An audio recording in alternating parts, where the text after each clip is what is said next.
জি, আসসালামু আলাইকুম। কেমন আছেন সবাই? আশা করি সবাই ভালো আছেন। ওয়ালাইকুম সালাম ওয়া তো রাহমাতুল্লাহ। আমি আর কি আজকে এখানে মাদানিরা করতে আসছি আর কি। ওই মাদানিরা এখানে লাস্ট আর কি, এখানে দুটা বাথরুম। তো ওই মাথা থেকে আপনার ফার্স্ট চালু হয়েছে বুঝে ওই দিকটা দেখান একটু। ঠিক আছে, ওই মাথা থেকে এখানে আসছে আর কি। এটা হলো আপনার লাস্ট সর্বশেষ আর কি। সামনে কি ভালো না। ওদের বড় মিস্ত্রি সব ঠিক আছে, তো এখানে দুইটা বাথরুম হচ্ছে লাস্ট আর ওইটা আমরা গুলফাত আসছি। ঠিক আছে, তো দেয়ারা হচ্ছে যে এটার নিচে রুমের নিচে হচ্ছে গিয়া মলের ট্যাঙ্কি।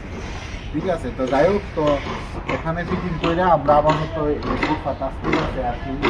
যেটা যেটা চৌবাচ্চা বলি আর কি আমরা বাংলাদেশে, এই চৌবাচ্চা পর্যন্ত আইন না রাখবো। তো এর পরবর্তীতে এই কাজটা বাকিটা করবো আর কি। তো এইবার